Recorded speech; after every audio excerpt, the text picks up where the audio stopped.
నంద్యాల వరకు చూస్తే శిల్పా కుటుంబం గత 20 సంవత్సరాల కిందట సేవకు వస్తున్నాం.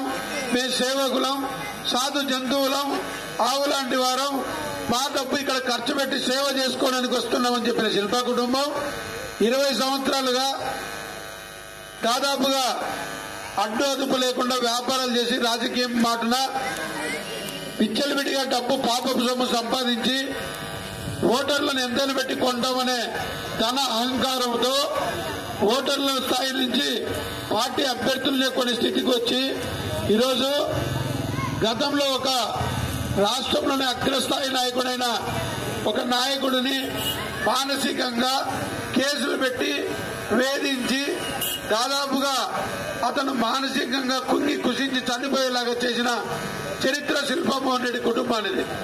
ఇలాంటి శిల్పా కుటుంబాన్ని ఎవరైతే ఈ ఊరు కాకపోయినా, ఈ జిల్లా కాకపోయినా, ఎవరైతే వారిని భుజాల మీదకి ఎత్తుకొని మోసి యజ్ఞంలాగా రాత్రిపౌరు కష్టపడి గెలిపించారో అలాంటి స్థానికంగా పుట్టి పెరిగిన నాయకులందరినీ అనేక రకాలుగా వేధిస్తూ వారికి ఏ పదవులు రాకుండా చేసి, సొంత పార్టీ నాయకులనే కాంట్రాక్టులు చేస్తే బిల్లులు రాకుండా చేసి, సొంత పార్టీ కౌన్సిలర్లను ఎదిరించిన వాళ్ళను పోలీస్ స్టేషన్లో కేసులు పెట్టి వేధించి చివరికి భార్యాభర్త గొడవ పడితే కూడా బెయిళ్లు లాంటి కేసులు పెట్టించి అనేక ఘోరాలకు పాల్పడుతున్నందువల్ల ఇటు శిల్పా మోహన్ రెడ్డి కుటుంబాన్ని నంద్యాల నుంచి పంపించాల్సిన సమయం ఆసన్నమైందని చెబుతూ శిల్పా కుటుంబానికి టైం అయిపోయి ఎక్స్పైర్డ్ అయిపోయినాడు.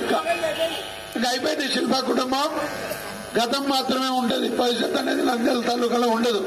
కాబట్టి ప్రజలందరినీ కూడా చైతన్యవంతులు చేసి ఆ భూమన్నారెడ్డి గారు మహానుభావుడు ఎక్కడున్నాడు కానీ ఆయన మంత్రి యొక్క 100 రోజులు బతికి ఉంటే ఆ శిల్పా కుటుంబాన్ని పంపించేవాడు ఈ జిల్లా నుంచే. కానీ ఉండింటే బాగుండేది. సరే, అది కొన్ని దైవ నిర్ణయం. వీళ్ళ వేధింపులతోనే చంపారు ఆయనను. ఆయనకి ఏమి అంత పెద్ద చనిపోయేంత జబ్బులేం లేవు. కేసులు పెట్టి వేధించి వేధించి జైల్లో చుట్టూ తిప్పి చనిపోయేలాగా చేశారు. శిల్పా కుటుంబానికి టైం అయిపోయి ఎక్స్పైర్డ్ అయిపోయినాడు.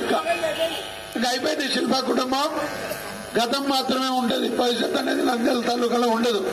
కాబట్టి ప్రజలందరినీ కూడా చైతన్యవంతులు చేసి ఆ భూమన్నారెడ్డి గారు మహానుభావుడు ఎక్కడున్నాడు కానీ ఆయన మంత్రి యొక్క 100 రోజులు బతికి ఉంటే ఆ శిల్పా కుటుంబాన్ని పంపించేవాడు ఈ జిల్లా నుంచే. కానీ ఉండింటే బాగుండేది. సరే, అది కొన్ని దైవ నిర్ణయం. వీళ్ళ వేధింపులతోనే చంపారు ఆయనను. ఆయనకి ఏమి అంత పెద్ద చనిపోయేంత జబ్బులేం లేవు.